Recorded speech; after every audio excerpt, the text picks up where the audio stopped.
Muito bem, pessoal, estamos começando o Desperta ICL de hoje, segunda-feira, 29 de janeiro, 7h01 da manhã, estamos ao vivo, horário de Brasília. Muito bom dia, muito obrigado a todo mundo que está chegando por aí. Como foi o final de semana de vocês? Foi bom? Todo mundo sentindo falta do Desperta na quinta e na sexta, porque estávamos de feriado em São Paulo. Eu sei que o resto do Brasil não tem absolutamente nada a ver com isso, mas que bom pra gente, né, Jimmy, que não precisou trabalhar, né? O Jimmy se deu mal semana passada, que estava na escala errada. O Pedro Falcão trabalhou um dia só, Jimmy. Você trabalhou 3, 2. 2. Aí pensei, hoje vou chegar lá, vai estar o Falcão. Não, está o Jimmy. Muito bem, Jimmy. Parabéns, viu? Trabalhador do Brasil, você. Tá feliz com o Flamengo, Jimmy? Tá indo bem lá no campeonatinho lá nos Estados Unidos, né?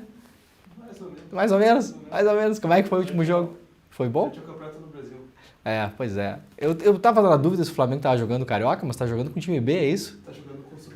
Caraca, o Flamengo, cara, né? Que desgraça, né? O cara torcer para outro time que não seja o Flamengo no Brasil. Tem Sub-20 para jogar o Carioca. É um negócio inacreditável. Tá ganhando pelo menos os jogos? Empatou. Ah, então tá bom. Tá. Vamos torcer contra o Flamengo enquanto dá, porque depois que vem o time principal já não dá mais. Que tristeza. Muito bem, muito obrigado a todo mundo que já está chegando por aí nas redes sociais. Muito bom dia, muito boa tarde, boa noite para quem vê este programa também na reprise e também em outros horários. Para você que está em outros países, para você que está na Europa, na Ásia, nos Estados Unidos, no México, na Argentina, vai chegando no nosso chat, vai comentando por aí, dizendo de onde você está assistindo a este programa. Assistir a, sempre importante, assistindo a este programa. Estamos ao vivo nas principais redes sociais, no Twitter, na Twitch, no Facebook, no Instagram e principalmente no YouTube, todos os canais do YouTube que transmitem este programa, o canal da Rede Brasil Atual, TVT, Eduardo Moreira, ICL Notícias, Leandro Demore, tá todo mundo assistindo por aí. E também muito obrigado a quem nos acompanha na Rádio Brasil Atual, rádio aberta em São Paulo, Grande São Paulo, rádio é aberta sempre. Um bom e velho radinho, nunca abandonou ninguém. Também pela Rádio Heliópolis, nossos mais novos parceiros que chegaram aí no começo do ano. Muito bom dia a quem nos acompanha lá de Heliópolis. E também na Bahia, TV Quirimurê, TV ao vivo, TV aberta também. E também esqueci da TVT, né? TVT, TV aberta em São Paulo e Grande São Paulo. Então, se você quiser nos assistir em outras frequências que não seja a internet, para não gastar a sua internet ou estar num lugar que não pega direito, mas tem acesso à TV aberta, então São Paulo, TVT, TV aberta, procura aí, né? Dá um Google depois aí para ver a frequência direitinho de onde você mora. TV Quirimurê na Bahia, Rádio Brasil Atual em São Paulo e Rádio Heliópolis também em São Paulo. Vai chegando por aí, vai deixando o seu like, vai assinando nossos canais, vai ativando o sininho, vai deixando um comentário. Seja educada, seja educado, paz para todos, né? Paz para todo mundo. Não brigue nos comentários. Dificilmente a gente tem briga nos nossos comentários, né, Jimmy? Nosso público é muito bacana, né? Muito legal. Aliás, não lembro de ter bloqueado ninguém no nosso chat nos últimos tempos. Bom, gente, tem bastante coisa por hoje. A gente vai seguir na apuração aí, mostrando um pouco do rescaldo do que aconteceu em relação à BIM paralela do Bolsonaro. Na semana passada fizemos vários programas muito importantes aqui. Para quem quiser saber mais detalhes, teve programas aí na terça, quarta, quinta, sexta-feira, mesmo quinta e sexta que estávamos de feriado, tivemos o ICL Notícias primeira edição e o segunda edição, com entrevistas e aprofundamentos muito importantes em relação à BIM paralela do Bolsonaro. Era uma história que já vinha rodando aí pelo menos desde 2020, a gente está falando aí de 4 anos atrás, em relação ao uso da estrutura da BIM e de agentes da BIM, de delegados da Polícia Federal que foram transferidos para a BIM, e agora temos aí principalmente a representação do Ministério Público Federal, que veio à tona, foi levantado sigilo, e a cautelar, né, a resposta do Alexandre de Moraes ao Ministério Público Federal, que autorizou as buscas e apreensões na semana passada, mostrando que havia uma estrutura, sim, de uso da estrutura de Estado dentro da ABIN, da nossa agência brasileira de, né, sei lá o que mais que a BIM está fazendo hoje, que não está fazendo aparentemente, não estou generalizando, tem muita gente boa na BIM, aquela coisa toda. Inclusive, conheço pessoas, já falei com pessoas da BIM, por motivos profissionais, inclusive, ao longo dos últimos anos. Tem muita gente boa na BIM. Agora, havia lá uma costela desvirtuada da BIM que era tocada pelo seu diretor geral. Não era assim, alguém que estava lá no submundo da BIM. E as investigações da Polícia Federal mostram que o tamanho, a extensão do esquema de espionagem ilegal era muito maior do que a gente imaginava. O uso de softwares, pelo menos 3 softwares para monitorar pessoas, geolocalização, um outro que conseguia ver a navegação do computador das pessoas e outro que era capaz de fazer extração de dados de computadores e os monitorados, os nomes dos monitorados por enquanto, inclusive para produção de dossiês, para a invenção de fake news em relação a essas pessoas, vão de ministros do Supremo até mesmo a ex-aliados do governo Bolsonaro, porque vocês sabem que o governo Bolsonaro, para além de tudo, a grande marca do governo Bolsonaro, puxado, claro, pela figura do senhor Jair, é a paranoia. É por isso também que muita gente ali era monitorada, porque o governo Bolsonaro era um governo, para além de tudo, um governo paranoico. Paranoico. Monitoravam lá a Joyce Hasselmann, por exemplo, que era aliada de primeira hora do Bolsonaro, depois mudou de lado, segundo ela, viu que não era aquilo que ela imaginava. Muita gente imaginava que o governo Bolsonaro seria diferente, posso imaginar, de boa vontade, né? Não era o nosso caso aqui, nem o caso de várias outras pessoas que já chamávamos o Bolsonaro de uma ameaça fascista e genocida. Éramos chamados de exagerados, né? Não, para vocês tudo é fascismo. Ai, para vocês tudo é genocídio. Para vocês tudo é golpe. E aí, no fim das contas, o golpe é golpe mesmo. O fascismo é fascismo mesmo. O genocídio é genocídio mesmo. Aí, algumas figuras da grande imprensa têm que fazer aquela correção de rota forçada. Assim, uns 2 ou 3 anos depois, né? Digamos que o pessoal chega sempre um pouco atrasado nessa. Dá uma apagada no passado, faz de conta que não relativizou nada e esquece que chamou os colegas de exagerados, né? No fim das contas, lamentavelmente estávamos certos desde o começo, porque o cara que parecia um fascista, no fim das contas, teve um secretário de cultura que fez um vídeo imitando o ministro da propaganda do Hitler. Não precisa falar mais nada. Não precisa falar mais nada em relação ao governo Bolsonaro. Depois do vídeo lá do secretário de cultura, a gente não precisa explicar mais a direção que aquele governo estava tomando. Genocídio a gente viu na pandemia. Obviamente, por enquanto, não aconteceu absolutamente nada com o Bolsonaro, porque o relatório da CPI da Covid, o senhor Augusto Aras fez o favor de amassar e jogar no lixo, então também não aconteceu nada. E agora nós vimos a paranoia do governo Bolsonaro ao monitorar o que eles consideravam inimigos e também os próprios amigos. Vamos mostrar hoje aqui um vídeo do Bolsonaro. O Bolsonaro fez uma super live ontem. O Bolsonaro é um cara muito esperto, cara, olha. Temos que admitir, Bolsonaro é um cara muito esperto. O Bolsonaro organizou ontem uma super live nos canais dele, nos canais dos filhos e nos canais dos agregados. Todo mundo que queria passar a super live foi autorizado, então vários canais do YouTube, você entrava no YouTube ontem, tinha um monte de gente passando a super live do Bolsonaro. Mais ou menos na ordem de 300 mil pessoas assistiram a super live do Bolsonaro ontem. É bastante para os números do YouTube, claro, é pouco para o tamanho do Brasil ainda, um político do tamanho do Bolsonaro, não é uma grande coisa, bate recordes nas suas super lives o Bolsonaro. E para que fez a live ontem o Bolsonaro? Basicamente para 2 coisas. Primeiro, para se defender do esquema de espionagem ilegal da BIM.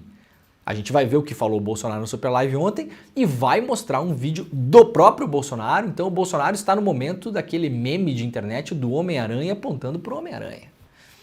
Bolsonaro falou uma coisa no passado e fala uma coisa agora no presente. A gente vai ver aqui e vocês tirem suas próprias conclusões.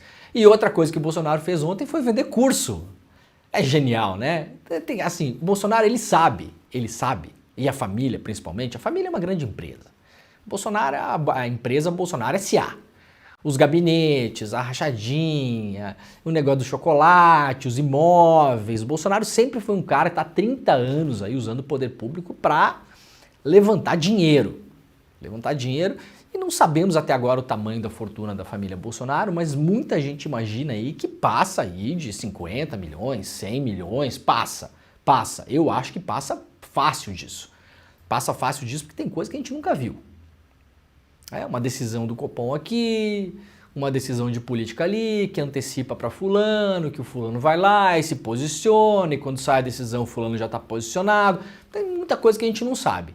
Mas basicamente ontem o Bolsonaro fez uma live para vender curso. R$300 o curso do Bolsonaro e da sua família. Imagina você entrar numa área educacional com família Bolsonaro. Hein? Que beleza que é. Quanta coisa você vai aprender.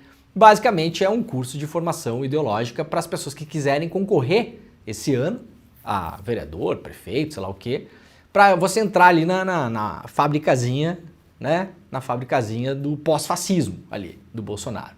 Mas o Bolsonaro não vai dar isso de graça, claro que não. Então o cara, nesse sentido, a família é genial. Por quê? Eles sabem que tem um bando de otário por aí. O número de otários no Brasil é na casa dos milhões. Então nós temos milhões de otários no Brasil. Isso é inegável.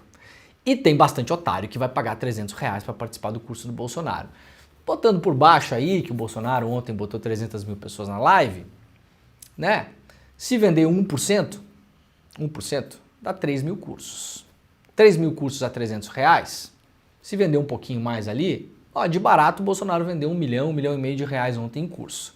Então parabéns para quem já fez Pix pro Bolsonaro, para quem dá dinheiro para essa gente, parabéns, siga lá. Talvez seja até melhor, porque essas pessoas, sabe-se lá o que elas iam fazer com esse dinheiro, pelo menos esse dinheiro vai para um outro lugar que não seja para, sei lá, comprar arma na cidade onde a pessoa mora. Já temos que ver a coisa pelo lado positivo.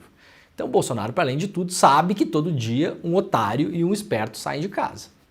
No caso do Bolsonaro, nesses casos em relação ao dinheiro, o Bolsonaro de otário não tem nada. Então, muito possivelmente o seu tio, você não, porque quem assiste esse programa aqui não vai dar dinheiro para o Bolsonaro, mas muito possivelmente o seu tio é o otário. Então parabéns para ele, se você souber de alguém que comprou o curso do Bolsonaro, Deus parabéns. Pelo menos a pessoa não está gastando com outra coisa. A pessoa não está acumulando dinheiro para comprar uma arma. Já temos uma grande vantagem pela frente. Daqui a pouco a gente vai mostrar os vídeos do Bolsonaro aqui, o vídeo principalmente, onde o Bolsonaro desmente o Bolsonaro, Homem-Aranha aponta para Homem-Aranha. Aquele meme de internet, quem já viu sabe do que eu tô falando. Mas vamos lá então, vamos lá que tem mais notícia fora isso aqui. Lá do UOL, operações anticorrupção prendem 18 prefeitos em Santa Catarina em pouco mais de um ano. Matéria assinada aqui pelo Eduardo Militão, um grande parceiro, grande colega, excelente jornalista que trabalha lá no UOL. Já trabalhamos juntos, aliás, grande Eduardo Militão. Operação anticorrupção em Santa Catarina já prendeu 18 prefeitos do estado desde dezembro de 2022, 16 apenas na operação chamada Operação Mensageiro. Nos últimos 10 dias, mais 2 prefeitos foram presos, além de secretários municipais. O grupo foi alvo de novas investigações sobre esquemas em que empresas de serviços de limpeza urbana, a tal da coleta do lixo, e de obras pagam propinas a autoridades de Santa Catarina. O negócio de lixo aí é onde tem corrupção pra caramba, né? Lixo é assim, é um clássico.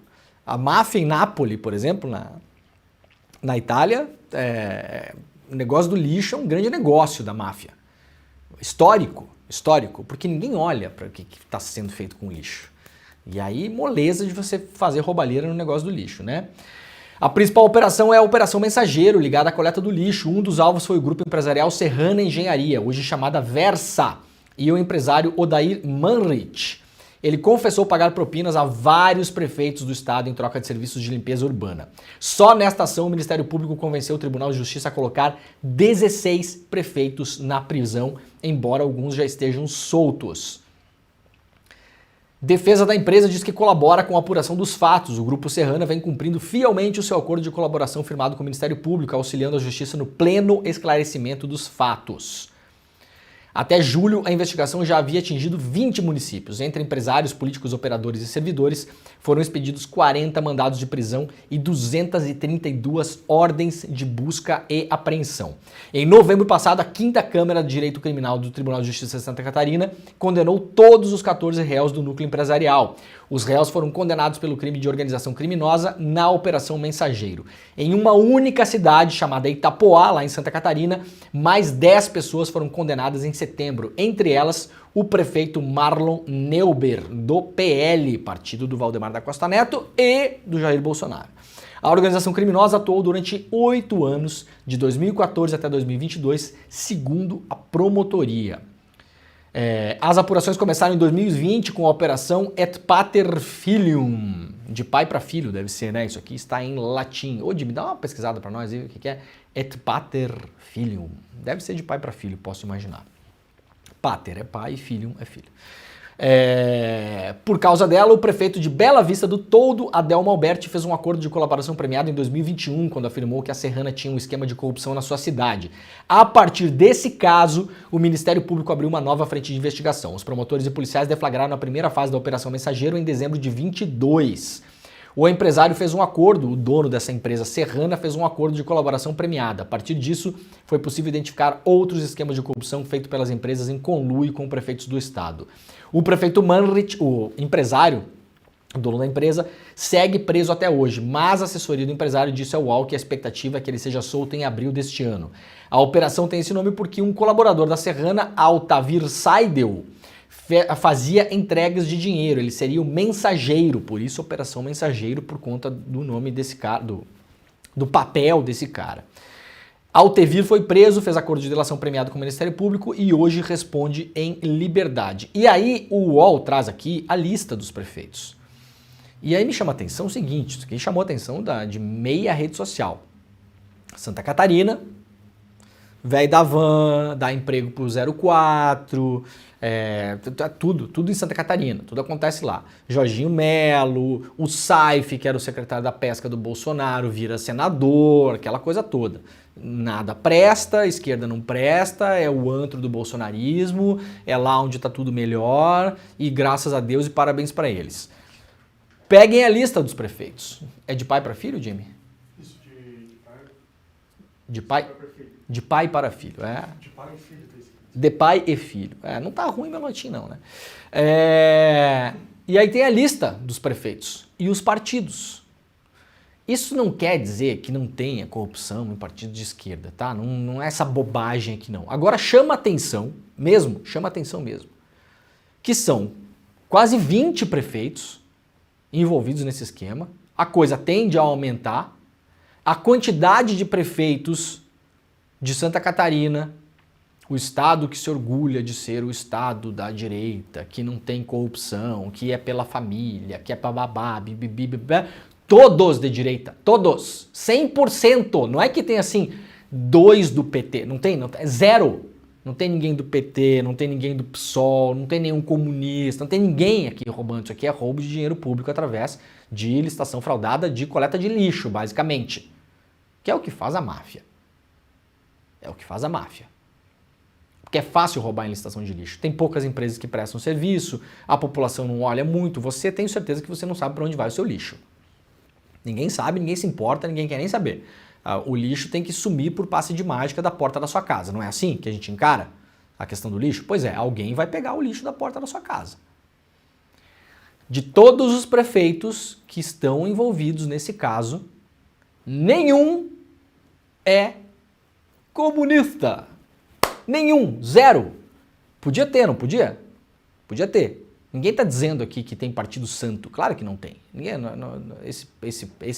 Este programa aqui não está em Nárnia. Não é disso que a gente está falando. Chama a atenção que 100% é do pessoal da pátria, da família, do anticorrupção, do acabou a corrupção, do não tem roubalheira, do bababá. 100%. 100%.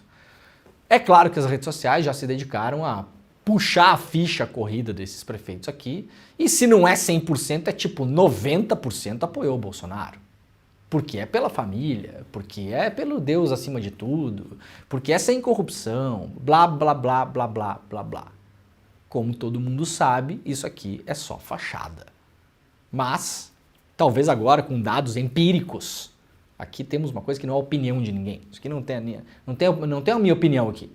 Isso aqui são os dados levantados pelo Ministério Público e pela polícia. Partidos mais implicados na corrupção. O antigo PMDB, em Santa Catarina, sempre foi muito forte, principalmente nas cidades do interior. PL, do Bolsonaro. PP, ex-partido do Bolsonaro também. PSD, partido do Kassab. E outros prefeitos de partidos que são aí mais colaterais. Podemos, Republicanos e Patriota. Nenhum comunista. Como assim? Não tem comunista. Achei que Santa Catarina estava limpando o resto que faltava da esquerdalha, né? Afinal de contas, todo o pessoal lá pela família, todo o pessoal anticorrupção em Santa Catarina, mas tinha umas esquerdalhas para limpar. Não, mas é o pessoal anticorrupção que está caindo. Que coisa curiosa, né? Que coisa curiosa. Lá na revista Fórum, fizeram um perfil dos prefeitos, né? Os 18 prefeitos presos de Santa Catarina, quem são e de quais partidos, está aqui, ó. Aqui, ó. O prefeito número 1, foto com quem, foto com quem, foto com quem, do partido de quem, não precisa nem falar. Para quem tá vendo aí, tá vendo as imagens. O último prefeito a ser preso, o mais recente, ser preso na sexta-feira, o prefeito bolsonarista da cidade Ponte Alta do Norte, chama Ari Bagulho. Então também, né, Udime, o cara votou em bagulho, não pode nem reclamar. Pô, prefeito, o senhor está envolvido... Mas, meu filho, o senhor votou no bagulho. Vai reclamar do quê? Vai reclamar do quê? Esse prefeito aqui, esse aqui inocente pra mim. Inocente, Ari Bagulho. Ari Bagulho avisou. Você tá votando em bagulho, meu filho. Problema seu. Ai. A cidade do meio oeste de Santa Catarina tem 3 mil habitantes, né? 3.200 habitantes. Cidade minúscula. Poucos dias antes, Elias Costa, prefeito de Barra Velha, também do PL, legenda de Jair Bolsonaro, foi preso no âmbito da operação também em relação a fraudes de licitação. Então aqui está a lista, para quem quiser ler, tem uma lista lá na revista Fórum, revistaforum.com.br. Esse pessoal de esquerda não é mole, né? Vamos lá para a notícia do Globo de hoje. 4 mil pessoas internadas por mês no Brasil por dengue. E a procura por vacinas dispara nas farmácias. Em média, 4 mil pessoas são internadas por mês no Brasil com quadros de dengue clássica ou hemorrágica no SUS, de acordo com dados do Ministério da Saúde. As internações devido à doença no ano passado causaram um custo de 20 milhões ao poder público e, junto com o aumento de casos nesse início do ano, preocupa a União e os governos estaduais e municipais. Não é custo, né, gente? Saúde não é custo. Tudo bem. As internações até o fim do ano passado ainda não refletem, porém, a explosão de casos no início de 2024. Nas 2 primeiras semanas do ano, o número de casos de dengue no país mais que dobrou em relação ao mesmo período de 2023. Foram 120 mil casos até agora, ante 44 mil no ano passado. Em 2023, o Brasil registrou 1,6 milhão de diagnósticos de dengue e um pouco mais de 1.000 óbitos. Foi o ano com o maior número de mortes por conta da doença. Até então, 2022 era o ano que tinha registrado mais vítimas. Portanto, 22, 23 e 24, os casos de dengue só aumentam, sobretudo, óbitos. 22 tinha tido mais óbitos, 23 teve mais óbitos e, muito possivelmente, 24 agora, pelo número de casos, teremos mais óbitos. Então, importante, se você já tiver direito à vacina da dengue, ela já está disponível no SUS. Tem para todo mundo? Não tem para todo mundo. Tem poucas doses. Por quê? Porque há um único laboratório no mundo que produz essa vacina, que é um laboratório, se não me engano, japonês. O SUS é o primeiro sistema do mundo a colocar na rede pública, o primeiro do mundo. Já há doses para as pessoas que estão em alguma faixa de risco, procure o posto de saúde. Eu acho que na rede privada também já tem a vacina, claro, custa uma grana para você. Mas quem puder, quem tiver um dinheiro sobrando, quem puder fazer esse investimento na própria saúde e na saúde dos outros, porque afinal vacina não é só para você, é para todo mundo, é para o grupo, você pode fazer a vacina, se eu não me engano, na rede privada. Então, atenção em relação a isso e claro que isso tem relação com o clima, porque como nós tivemos um inverno muito fraco esse ano no Brasil, na região sul, foi claro que o inverno praticamente não aconteceu. Se eu não me engano, teve o quê, Udime? 3 semanas de frio? Foi isso, né? Não sei se foi muito mais do que isso, né? Umas 3, 4 semanas. Foi pouco, né? Espaçados. Espaçado, né? Não foi nem direto, né? Não foi nem aquele julho, agosto que costuma ser muito frio. Teve uma semana de frio, depois teve um calor absurdo no meio do inverno. Tanto é que a gente bateu recorde de temperatura, de temperaturas elevadas no Brasil no meio do inverno no ano passado. Os dias mais quentes do ano aconteceram no inverno. E aí, é claro que as larvas de mosquito, aquela coisa toda que deveriam, muitas delas, morrer por conta do frio, não morreram e a gente vê uma proliferação dos casos de dengue. Para quem está em algumas regiões do Brasil, notou também o aumento de moscas, né, Jimmy? Tem muita mosca esse ano, né? Uma coisa muito maluca, né? Mosca e mosquito. Mosca e mosquito pra caramba, então é claro que isso tem influência também, porque é uma reação em cadeia. Então, para quem puder, procure a vacina. Vacina contra a dengue chega a apenas 10% das cidades do país, uma notícia aqui do G1, então tá chegando pouco ainda. Eu espero que o Ministério da Saúde faça um trabalho forte em relação a isso, porque dengue também tem aquela coisa que pega gente mais pobre. Porque gente mais pobre mora pior, mora muitas vezes próximos de área onde tem mais mosquito, porque é onde tem mais lixo, acúmulo de água, mora muitas vezes em locais de difícil acesso de saúde pública, tem menos condições depois de ir atrás de diagnóstico, porque tem que ir trabalhar, tem que estar no dia a dia, não pode fazer repouso, não pode ir lá no posto ver o que está acontecendo. Então, acaba pegando também as pessoas que sempre se ferram quando acontece esse tipo de coisa. Então, espero que a distribuição foque para isso também. O Ministério diz que o laboratório japonês forneceu para imunizar 3.200.000 pessoas no Brasil. Por isso, o governo selecionou como público-alvo a faixa etária de 10 a 14 anos em 521 cidades do Brasil. Então, se você tem filhos de 10 a 14 anos, procure o posto de saúde para ver se você tem direito todo mundo vai ter, mas por enquanto tem pouca dose, para ver se você está num lugar onde a vacina está disponível para essa faixa de idade. Olha, foi aniversário de São Paulo na quinta-feira passada, e aí a esposa do prefeito de São Paulo resolveu fazer uma homenagem à cidade de São Paulo. Vejam que coisa bonita. Vejam como as pessoas enxergam o mundo. Olha só. A primeira-dama de São Paulo, Regina Carnovale Nunes. Imagina, as pessoas não sabem nem o nome do prefeito de São Paulo, imagina da primeira-dama.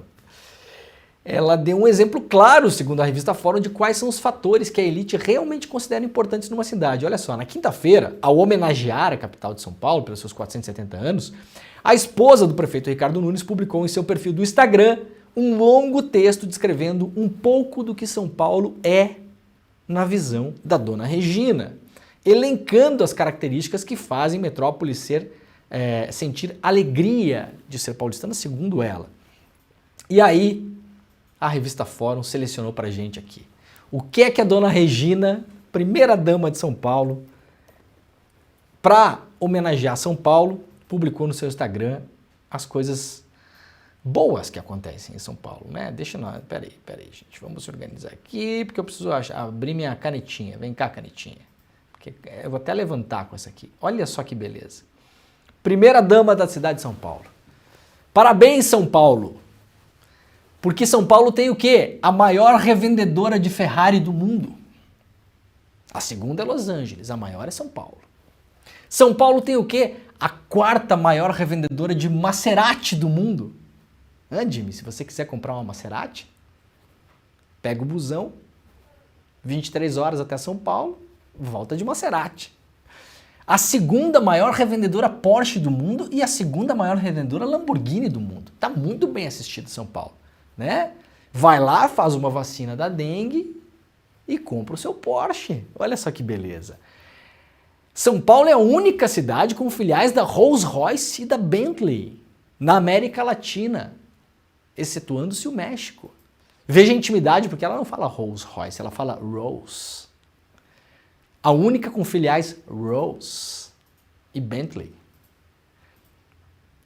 São Paulo tem a maior frota de aviões agrícolas do mundo. A maior frota de jatos particulares ultrapassou Nova York. Claro, você com seu jato particular, no quintal da sua casa, não é mesmo?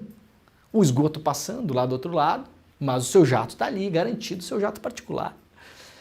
São Paulo tem a maior frota de helicópteros particulares do mundo, olha aqui, que beleza. São Paulo tem a maior frota de Porsches Cayenne S. É o Cayenne S, tá, o pobre? Não é o Cayenne que você comprou lá, o Cayenne 2005. Aquela bucha que você comprou, tem que trocar a suspensão, já gastou 38 pau na suspensão. Né? Não, é o Cayenne S, tá bom? E a maior frota de carreiras da América Latina, imagina que seja o Porsche Carreira, né? São Paulo é o maior consumidor de iates. Iates. Eu gosto que sabe escrever direitinho o nome das coisas, né? Se tiver que escrever paralelepípedo, não sabe. Se tiver que escrever marmita, não sabe escrever. Mas yacht, sabe? Iates de longo curso, Ferretti, Viareggio e Luca, não é qualquer iate não, são iates italianos. Maior do mundo, hein? São Paulo. A única cidade do mundo que tem 4 lojas Tiffany's. Olha que beleza! Tiver em São Paulo, precisar ir numa loja Tiffany, você não precisa se mexer muito, porque tem uma lá, entendeu? Tem uma ali. Ah, tá muito longe essa aqui. Ah, tem 4, calma, bota no Google Maps, não se desespera. Não se desespera. A única loja do mundo a única cidade do mundo que tem 3 lojas Bulgari. Tá precisando comprar Bulgari? Muito, precisando comprar muito, pode ir em 3 lojas no mesmo dia. Vai numa, compra uma camisa igual aquela do Pastor Malafaia, que a gente mostrou esses dias aqui, R$4.000, tá barato. Depois pode ir em outras 2 ainda.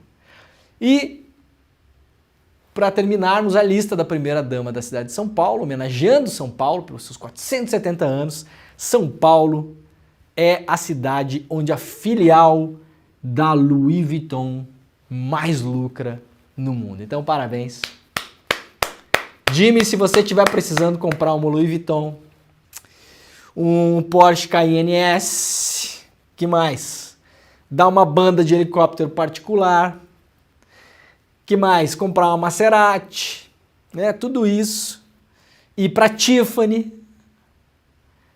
dar uma visitada na filial da Rolls, para os íntimos, Rolls Royce, que fala que aqui nunca andou de Rolls. Você vá para São Paulo. Isso aqui é o mundo paralelo das pessoas. É igual eu falava uns anos atrás, né? Como é que era lá em a cidade da Bahia, que tinha a revenda que mais vendia Hilux no mundo. Olha só, cidade da Bahia lá, Barreiras, Barradas, não sei onde é que é. Não, no Brasil tem uma cidade no sul da Bahia que é onde mais vende Hilux no mundo. Nossa, parabéns! Isso aí, na verdade, é o pessoal que está invadindo o cerrado para plantar soja. Isso não tem nada de parabéns num negócio desse. Mas tá aqui, ó. Tá aqui. Tem eleição esse ano, viu? Então, se você estiver preparado para votar no atual prefeito de São Paulo, saiba que, possivelmente, a primeira-dama vai fazer algum desses projetos aqui. Né? O projeto Minha Porsche Minha Vida. Né? O projeto Lamborghini para Todos. Tá tudo aqui. Isso aqui é um plano de governo, na verdade. Né? O projeto Minha Primeira Maserati. Podemos comprar aqui também. Aliás, Maserati é carro de velho na Itália, tá? Fala aqui quem já morou lá e conhece. Carro de velho. Só no Brasil que acha que Maserati é carro esportivo. É carro esportivo de velho, né? E nada contra os velhos também. Mas também velho que tem muito dinheiro, também tudo contra. Então tá aqui, ó, né? Vamos fazer o quê? Tarifa zero para helicóptero. Tarifa zero para jatinho particular. Aliás, jatinho particular já tem tarifa zero na hora de comprar. Para quem não sabe, você paga IPVA do seu Celtinha aí, mas quem compra jatinho não paga. Então, né? Agora talvez eu vou começar a pagar. Ai, mundo paralelo, que beleza, né? Vamos lá rapidamente para notícias da economia. O Copom se reúne nessa semana e a Selic, a taxa de juros, famosa taxa de juros, deve cair a 11,25%, menor patamar em quase 2 anos. O Brasil segue tendo a maior taxa de juros real do mundo, mesmo com a inflação lá embaixo. Segue tendo. E seguirá tendo muito possivelmente esse ano ainda. Para quem assistiu ontem, aliás, o Edu Moreira fez ontem o mapa da mina, que é o grande resumo do que vai acontecer da economia brasileira e mundial para o ano. Foi ontem. Para variar, sucesso absoluto. Muito possivelmente até o final da aula, que foram 4 horas de aula ontem, com o André Campedelli e a Débora Maganha também. Mais de 100 mil pessoas passaram pela aula. E para quem assistiu o mapa da mina ontem, viu que a Selic não deve melhorar muito esse ano. Previsão de que talvez chegue em 9% esse ano. Se a inflação continuar baixa, seguiremos tendo a maior taxa de juros nominal do mundo. Vamos lá para a Folha de São Paulo. Sérgio Moro, cassado em ação do PT e do PL, deve ficar ficha suja e fora das eleições até 2030. Além de perder o mandato, o senador Sérgio Moro pode ficar inelegível por 8 anos caso saia derrotado na ação que tramita na Justiça Eleitoral desde 2022. O caso pode ir a julgamento no TRE do Paraná antes de março, mas só deve ter um desfecho no TSE, o Tribunal Superior Eleitoral, já que há possibilidade de recurso de uma decisão na Corte Regional. Resultado de representações movidas pelo PL e pelo PT, a ação aponta principalmente suposto abuso de poder econômico durante a pré-campanha de Moro ligado ao pleito de 2022. Se a Justiça Eleitoral julgar procedente a ação e entender que houve abuso de poder econômico, as consequências seriam: 1. A cassação da chapa, não só do Moro, mas também do suplente, o que ensejaria uma eleição fora de época para a vaga do Senado no Paraná, e isso muita gente já está de olho lá, inclusive. E também a inelegibilidade por 8 anos, contados desde o pleito de 2022. Ou seja, Moro ficaria ficha suja até 2030. Esse é o cenário do Moro em relação a esse julgamento. Vocês sabem, estamos acompanhando esse julgamento aqui com muita intensidade, aliás, muita ansiedade, porque eventualmente, eu não sei vocês, mas eu já deixei uma champanhota lá num canto da geladeira, num cantinho. Eu acho que o Moro merecia muito mais do que isso, mas é um começo, assim como foi com o Deltan Dallagnol, é um começo. Eles que tanto demonizaram a política, o fazer político, a maneira de se fazer política, as relações políticas, que não tinha nada a ver com corrupção. Era uma demonização da classe política, da política, dos partidos, e isso levou ao pior, porque quando as pessoas passam a não acreditar na política, elas escolhem outras vias, que em geral não são vias democráticas, via de regra. Agora é muito bom ver o Moro entrar na política, fazer tudo errado, como fez tudo errado antes, quando era juiz, e pelo menos isso ter alguma consequência. O julgamento, como traz aqui a Folha de São Paulo, a gente já vem falando sobre isso, deve acontecer ainda até março. Depois o Moro pode recorrer ao TSE, mas possivelmente desse ano não escapa. O julgamento no Paraná, ele cabe a 7 desembargadores e desembargadoras. Todos votam naquele esquema, né? Tem o relator, tem o relatório, e aí os caras vão lá, votam e tal. Pode pedir vista, pode segurar um pouco, pode ter um juiz lá, né? Aqui, um juiz aqui na parceria, afinal de contas é no quintal do Moro, que dá uma segurada, pede uma vista, mas a expectativa é de que o Moro não tenha chance no TRE e muito menos no Tribunal Superior Eleitoral se ele subir com recurso depois. Se for cassado no TRE e no TSE já perde o mandato, já fica inelegível e pode recorrer ao STF. Enquanto recorre ao STF, está fora do Senado e inelegível. Vai ser muito bom isso acontecer. Esperamos que aconteça. Planos de saúde podem subir 25% com inflação médica acima da média global. Os custos do plano de saúde empresariais no Brasil superaram a média mundial e os operadores devem reajustar o preço em cerca de 25% este ano, afetando cerca de 41 milhões de pessoas. A inflação médica foi 3 vezes maior que a inflação oficial, o IPCA.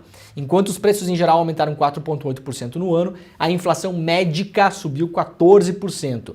É mais do que a média global de 10%. Os dados são da consultoria AON, que mediu os custos dos insumos médicos no ano passado em 113 países. Portanto, prepara o seu bolso que os planos de saúde nunca perdem dinheiro. Eles vão subir o valor. Se eles tiverem problema no meio do caminho, eles recorrem ao Estado, porque o Estado presta só para salvar quando precisa, se não é Estado mínimo, zero, não interessa, não importa. Danem-se vocês, morram, o problema é de vocês, mas se dá problema, faz igual companhia aérea, igual empresa de setor de mineração, corre para o Estado. Quando dá problema, corre para o Estado. Ou para a Justiça, né? Não, dá uma segurada aqui porque não tô dando a volta. Quando é lucro é meu, quando é prejuízo é nosso. É assim que funciona. Câmara volta do recesso com a ameaça de travar a agenda do governo Lula. Líderes de partidos do Centrão dizem que o presidente Lula e sua equipe de articulação política terão dificuldades em votação na Câmara dos Deputados em 2024 e podem ver assuntos de interesse do governo travados na retomada dos trabalhos do Congresso Nacional. A insatisfação desse bloco, comandado, claro, por Arthur Lira, tem como foco principal o ministro-chefe da Secretaria de Relações Institucionais, o Alexandre Padilha. Integrantes do Centrão argumentam que o chefe da articulação política, o Padilha, do Palácio do Planalto, descumpriu diversos acordos ao longo de 2023. O principal deles seria a liberação de verbas de emendas parlamentares negociadas com os deputados, em especial recursos do Ministério da Saúde, pasta chefiada por Nízia Trindade. E aqui se explica mais uma vez o porquê que eles querem ver a Nízia Trindade fora do Ministério. Porque essas emendas, muitas delas, não são as emendas parlamentares que cada parlamentar tem direito. Não. É o remendo do orçamento secreto. É ir lá na pasta da ministra e falar: ministra, tá vendo esse dinheiro aqui que a senhora iria investir? E aí no ministério, claro, tem muito mais condições em fazer um investimento mais técnico. Não digo que não há investimento errado nos ministérios, é óbvio que há. Mas quem é que tem chance de fazer um investimento mais técnico? O ministério que se dedica a fazer isso, com estudo, com levantamento, com planilha do IBGE na mão, com o SUS na outra, ou o deputado que vai pegar o dinheiro e vai botar o dinheiro onde ele acha que vai ter mais voto na eleição. Ponto. É um ministério. Isso aqui, muitas dessas verbas, é o que sobrou do orçamento secreto. Que vai lá e fala, ó, ministra, esse dinheiro aqui não é seu, esse dinheiro aqui é do fulano. Não, mas esse dinheiro é do ministério. É do ministério, assim, mas na prática, tá bom? A gente negociou aqui, na prática é do Zezinho das Couve, deputado lá não sei da onde. Porque esse ano tem eleição, afinal de contas, né? E ele vai construir uma UPA nessa cidade aqui de 5 mil habitantes. Não, mas espera aí, segundo a nossa análise aqui, não precisa de UPA nessa cidade, já tem duas. Precisa na outra, que não tem nenhuma. Não, mas na outra ele não fez voto, não. Ele fez voto nessa aqui. Aí vai estar sobrando UPA. Tem mais UPA que habitante. Mas precisa fazer eleição.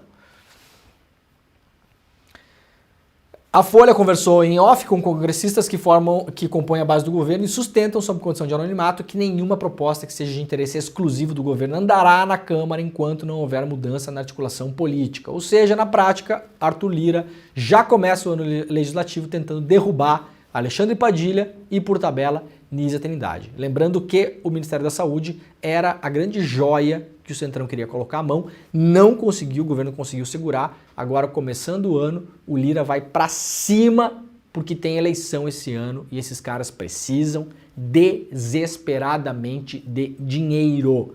Então vão tentar derrubar o Padilha e a Nízia. Esse movimento já vinha desde o ano passado e pela apuração da Folha isso vai intensificar agora no começo do ano.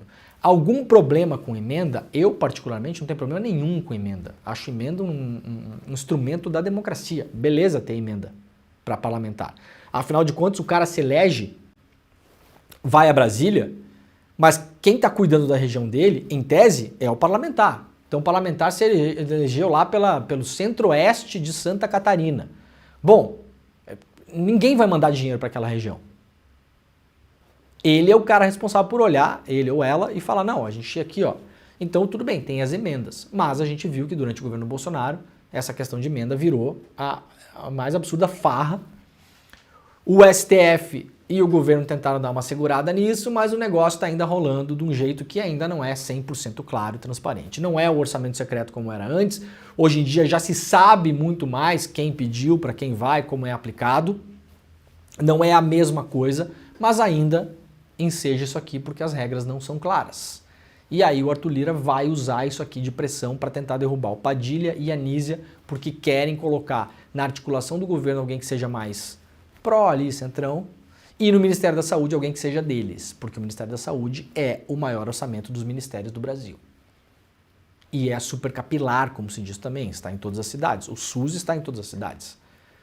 E é ali que se faz campanha política mesmo. Vamos lá, o Bolsonaro fez uma live ontem, live para vender curso, né, gente? Sensacional, sensacional. A gente tem que reconhecer quando os caras são bons, entendeu? O cara sabe quem é a base dele, sabe que é um bando de idiota. Não vou aqui generalizar, tem gente que é da base bolsonarista que não é um completo idiota, parabéns.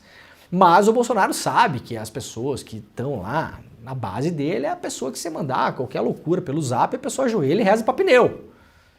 Então é a pessoa que é fácil tomar 300 conto no bolso desse bando de otário. Vamos falar o português real aqui, segunda-feira, começando já, última semana de janeiro. Aí o Bolsonaro fez uma super live para vender curso. 300 conto um curso para você aprender com os Bolsonaro como fazer campanha eleitoral esse ano. Vai ter gente que vai pagar. Deve ter vendido bem esse curso, viu?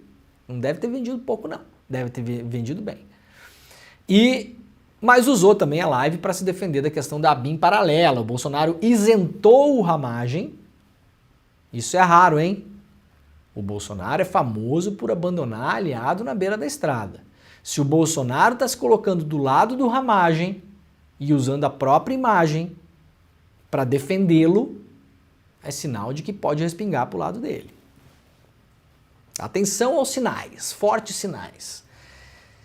E disse o Bolsonaro, para mim, da BIM paralela não chegava nada. Não falou que não existia, falou que, olha, se existia, para mim não chegava nada, eu não tenho nada a ver com isso. O Bolsonaro negou que espiou adversários. Durante a live que fez ao lado dos filhos, ontem o ex-presidente defendeu o deputado federal Ramagem, ex-diretor da BIM, da acusação do suposto esquema de espionagem durante seu mandato. O ex-presidente afirmou que Ramagem é um cara fantástico e que a tal da BIM paralela nunca existiu. Na live, Bolsonaro reforçou que não lhe interessava saber com quem o ministro do STF, Gilmar Mendes, ou o deputado federal Rodrigo Maia se reuniam. Os dois supostamente seriam monitorados pela BIM paralela. Bolsonaro disse que informações dos serviços oficiais de inteligência não chegavam para ele. Eu não tenho inteligência da BIM, da PF, da Marinha, do Exército. Uma vez fui no centro de inteligência do Exército, o pessoal fez uma demonstração, falei, e aí, não chega nada para mim, só fica aqui com vocês. O Bolsonaro frisou que a sua inteligência durante o governo era contato que mantinha com pessoas comuns. E aí diz ele, quando eu falei da ABIN, da inteligência paralela, que estava um problema, pegando fogo na Amazônia, ligando para o coronel Menezes, como tá aí essa questão do fogo? É uma pessoa disléxica, né, gente? É difícil de, né? Essa é a minha inteligência. Segundo o Bolsonaro, quando ele falou que ele tinha um sistema de informação dele, paralelo, segundo ele, a inteligência dele era ligar para uns brother. Quando, na verdade, a gente está vendo agora, pela apuração da Polícia Federal, isso aqui não é a opinião do Xandão, tá, gente? É uma operação de inteligência da Polícia Federal, que remeteu os autos da sua operação para o Ministério Público Federal, que analisou a investigação da PF e concluiu que, sim, há indícios o suficiente para pedir buscas e apreensões. Isso chegou no Supremo Tribunal Federal, que analisou os documentos enviados pelo Ministério Público Federal, que foram baseados em investigações da Polícia Federal e concluiu que sim, havia um esquema montado de espionagem ilegal a partir da ABIN, chefiado pelo senhor Ramagem, que levou para a ABIN delegados federais de outros lugares para operar dentro da ABIN. O nome de um deles, aliás, Marcelo Bormevetti, foi denunciado pelo Intercept em 2020. Colegas da ABIN desse Marcelo Bormevetti contaram para o Intercept na época que não tinham a menor ideia do que esse cidadão fazia lá dentro. E na semana passada teve busca e apreensão na casa dele. 4 anos depois. Aliás, a matéria do Intercept, assinada pelo Rafael Neves e pelo Rafael Moro Martins, parabéns pela reportagem para os repórteres, foi citada no documento do Ministério Público Federal. Foi citada lá a matéria. Aqui, conforme essa matéria, ou seja, a matéria, ela deu início também à apuração dessas denúncias. Aí o jornalismo fazendo alguma diferença também, às vezes acontece. E aí o Bolsonaro, claro, falou que não existia nada disso, que para ele não chegava nada, que ele não tinha nenhum sistema de informações paralelas. Muito bem, vamos ver o que falou o Bolsonaro. Trecho da reunião ministerial que o Bolsonaro teve com os seus ministros da famosa saída do Sérgio Moro do governo. Lembra quando o Moro sai do governo, o Moro denuncia, aliás, a única coisa boa que o Moro fez no país até hoje, denuncia que aconteceu uma reunião do Bolsonaro com seus ministros, essa reunião foi gravada, e nessa reunião o Bolsonaro teria confessado vários indícios de crimes ou manipulações políticas que aconteceriam lá dentro. Essa reunião é tornada pública pela justiça. Então vamos lá colocar o Bolsonaro de hoje em confronto com o Bolsonaro de ontem e vamos ver o que o Bolsonaro dizia ontem em relação à BIM paralela. Bora lá, Jimmy. E eu tenho o poder e vou interferir em todos os ministérios, sem exceção. Nos bancos eu falo com o Paulo Guedes, se tiver que interferir. Nunca tive problema com zero problema com o Paulo Guedes. Agora, os demais, eu não posso ser surpreendido com notícias. Eu tenho a PF que não me dá informações. Eu tenho as inteligências das Forças Armadas que não têm informações. A BIM tem seus problemas. Tem algumas informações. Só não tenho mais porque está faltando, realmente, temos problemas. Aparelhamento, etc. Mas a gente não pode ver essa informação. Quem é que nunca ficou atrás da porta ouvindo que seu filho ou sua filha está comentando? Tem que ver, depois que ela engravida, não adianta falar com ela mais. Tem que ver antes. Depois que o moleque encheu os cornos de droga, não adianta mais falar com ele, já era. E a informação é assim. E me desculpe, o serviço de informações nosso, todos, são uma vergonha, que eu não sou informado. E não dá para trabalhar assim, fica difícil. Por isso, vou interferir. E ponto final, sistema de informações. O meu funciona. O meu particular funciona. que tem oficialmente, desinforma. E voltando ao tema, eu prefiro não ter informação do que ser desinformado por cima de informações que eu tenho. Já tentei trocar gente da segurança nossa no Rio de Janeiro, oficialmente, e não consegui. Isso acabou. Eu não vou esperar fuder minha família toda, de sacanagem, ou amigos meus, porque eu não posso trocar alguém da segurança na ponta da linha que pertence à estrutura nossa. Vai trocar. Se não puder trocar, troca o chefe dele. Pode trocar o chefe dele? Troca o ministro. E ponto final. Não estamos aqui para brincadeira. Quanta diferença, né? Quanta coragem tinha o Bolsonaro nesse momento, sentado na cadeira de rei, segurando o cetro na mão, com a coroa na cabeça, e agora com o rabinho no meio das pernas, dizendo que não é bem assim, que não sabia de nada, que não acontecia nada, que não via nada. Fica claro por esse vídeo aqui, que obviamente tem um esquema montado, já se falava sobre isso. Nós não podemos mostrar o trecho aqui da entrevista que o Bebiano, que era o principal articulador político do Bolsonaro, um dos responsáveis diretos pela eleição do Bolsonaro, que depois o Bolsonaro viraria as costas para ele, viraria um inimigo do bolsonarismo também. O Bebiano deu uma entrevista para o Roda Viva, quem quiser procure depois aí, bota no Google, Bebiano Bolsonaro ABIN paralela. Coloca no Google, tem o trecho aí, é fácil de achar. O próprio Bebiano, anos atrás, deu essa entrevista para o Roda Viva e já falou claramente, não foi assim com meias palavras, Bebiano conviveu com o Bolsonaro, fez a eleição inteira com o Bolsonaro, falou que o Carlos Bolsonaro procurou ele, Bebiano, para montar a tal da ABIN paralela, lá no primeiro ano do governo Bolsonaro, 2019. O que está saindo à tona agora é apenas a evidência e as provas do que todo mundo que cobre esse caso já sabia que acontecia. Lá no iclnoticias.com.br, PF e ABIN fizeram diligência conjunta sobre o uso ilegal de software espião. A Polícia Federal e a ABIN chegaram a fazer uma ação conjunta para apurar o uso ilegal do software espião durante o governo Bolsonaro. Segundo publicou a Folha de São Paulo, a ação se deu em 10 de maio de 2023, quando as duas corporações se reuniram com representantes da empresa Cognite, que fabrica o software israelense First Mile, que seria um dos softwares usados nessa espionagem ilegal. Na ocasião, detalhou o repórter Ranier Bragon, a PF e a ABIN formalizaram procedimentos para recuperar e repassar dados da ferramenta para a agência de inteligência. Como resultado da diligência conjunta, a empresa entregou à PF e à ABIN pendrives com dados recuperados. O aparente clima de normalidade entre as instituições não é o mesmo atualmente. Ao ministro Alexandre de Moraes, do Supremo Tribunal Federal, a Polícia Federal acusou a atual gestão da ABIN de embarrear as investigações e de promover um conluio interno para livrar servidores de qualquer punição. Lá na revista First Mile, o maior cliente do tal software israelense, lá na revista Fórum, segunda-feira, lá na revista Fórum, a notícia dizendo que o maior cliente do software israelense, o First Mile, não é a ABIN, é o Exército Brasileiro. Isso é outra coisa a ser investigado. O Exército Brasileiro, nos últimos anos, está ou esteve de posse de instrumentos de investigação, softwares e hardwares, que até hoje não se explica por quê. Até hoje não se explica por quê. Cellebrite, que é um hardware com software que permite extração de dados de celulares. Para que o Exército tem isso? Exatamente. O Exército não faz investigação. Para que o Exército comprou o First Mile? Quem comprou esse software usado pela ABIN paralela foi o Exército, lá no governo Temer. Durante a intervenção das Forças de Segurança no Rio de Janeiro. Senhor Braga Neto, senhor Richard Nunes, esquecido Richard Nunes, ninguém nunca mais falou do Richard Nunes. Militar, 2 militares, aliás. Então, a ver também como a coisa anda. Lá no iclnoticias.com.br, portaria do Exército permite que cada PM possa ter 5 fuzis para uso pessoal. Olha que beleza isso aqui.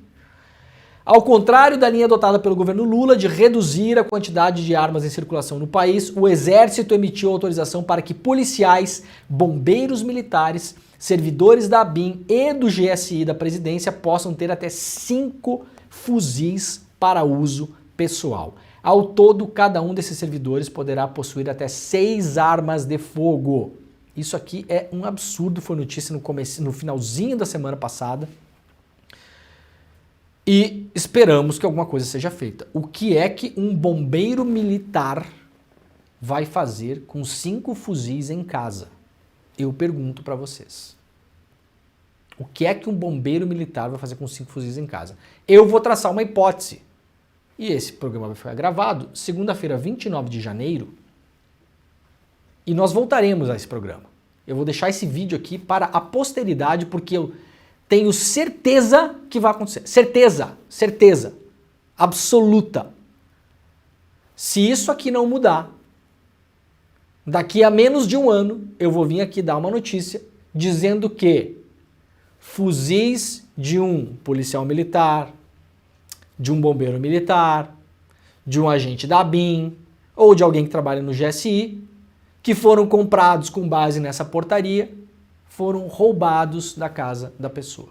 Eu tenho certeza, eu vou voltar aqui para dar essa notícia e vou recuperar esse vídeo. Porque eu tenho certeza que isso vai acontecer. Como eu tenho certeza que a apuração posterior a essa notícia chegará à conclusão, em algum desses casos, de que aquelas armas foram desviadas para o crime organizado. Gente, não tem mistério nenhum em adivinhar que isso vai acontecer. Nenhum, zero. Tô desconfiando de todo mundo? Não, óbvio que não. Mas há as maçãs podres que vão usar isso para abastecer o crime organizado de armamento. Alugar fuzil para roubo de carga, alugar fuzil para roubo de banco, alugar fuzil para o tráfico de drogas. É assim que funciona. Então, este vídeo está gravado, nós voltaremos a esse tema quando tiver a primeira notícia de que esse mini arsenal particular dessas pessoas foi roubado, e depois nós voltaremos quando tiver a segunda notícia de que essas armas foram desviadas para o crime organizado, porque isso vai acontecer. Isso vai acontecer, eu dou 100% de segurança para vocês que caso isso aqui não seja modificado, vai acontecer. É uma portaria do Exército que pode ser modificada. Então, atenção, governo, não basta o Lula ter colocado o Múcio para proteger os militares dessa ronha toda que acontece no Brasil, porque é para isso que esse cara tá lá. Não basta.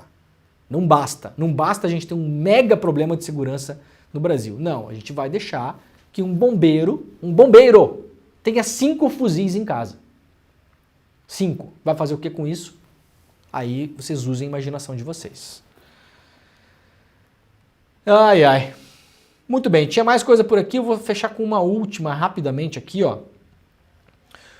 Um estudo publicado lá pela Bloomberg Linha aponta como os grandes gestores de dinheiro do mundo votaram em relação aos ativos verdes nas suas assembleias. E para surpresa de quase ninguém, os caras que movimentam a maior parte do dinheiro do mundo, esses grandes fundos de gestão de grana, BlackRock, vários outros, que pegam o dinheiro de um monte de bilionário e milionário e fica fazendo esse dinheiro girar, quando chega na assembleia do fundo e fala, olha só, a gente tem que fazer isso aqui, que isso aqui é uma coisa importante para reduzir a emissão climática, a emissão de carbono, por exemplo. Tem que fazer isso aqui. Aí os caras olham e falam, não, isso aqui vai fazer mal para os negócios no curto prazo. A imensa maioria das propostas dentro desses fundos, que são responsáveis por tocar dinheiro para dentro de várias empresas poluidoras do mundo inteiro, para não dizer todas, sempre ou quase sempre votaram não em favor da agenda climática. Sim, em favor dos negócios de curto prazo, não em favor da agência climática. A matéria completa está lá na bloomberglinea.com.br. É isso por hoje, né, o senhor Jimmy? Estamos terminando o programa, segunda-feira, 29 de janeiro, 7h59 da manhã. Muito obrigado a todo mundo que esteve por aí. Estaremos de volta amanhã, 7 horas da manhã, horário de Brasília, ao vivo. E agora está começando o ICL Notícias, primeira edição. Tchau para vocês. Pessoal, eu estou aqui para anunciar o meu curso Grandes Pensadores, a formação do espírito crítico. A gente vai analisar alguns dos maiores pensadores da cultura ocidental, seja clássico, seja contemporâneo. É um curso que vocês não podem perder. Por quê? Porque ele nos ensina a refletir, que é a coisa mais difícil no mundo moderno de hoje. Só o contato com os grandes pensadores e com as grandes obras faz com que a gente possa usar a nossa inteligência no máximo, né? Porque a gente passa a aprender e ter uma outra bagagem. Então, por conta disso, eu ficaria muito contente se vocês acompanhassem o curso. Eu tenho certeza que vocês vão gostar. Um grande abraço a todos. Olá, Eu sou André Campedelli, professor do curso de Economia Básica do ICL. Estou aqui para te convidar para fazer esse curso que vai te ensinar os princípios básicos da economia. Tudo o que você precisa saber sobre macroeconomia, sobre microeconomia e os principais conceitos econômicos. Então venho aqui te convidar para você não ficar mais fora desse assunto tão importante para entendermos a realidade e a política brasileira. Então, eu te espero lá no curso. Vamos fazer juntos. Um abraço e até a próxima. Olá pessoal, meu nome é Dênia, eu sou a professora do curso de Hatha Yoga e eu vim aqui para falar um pouquinho sobre o nosso curso, todos os benefícios da prática. Então a gente tem benefícios tanto no corpo físico, se você tem alguma dor, alguma doença, venha que você vai se sentir bem, o processo de transformação vai assim lentamente, mas vai aliviando as suas dores. Ou se você está passando por alguma dificuldade, né, mental, um trabalho mais do emocional, como ansiedade ou depressão, a prática alivia os sintomas. Então, acessem aqui e participem do curso.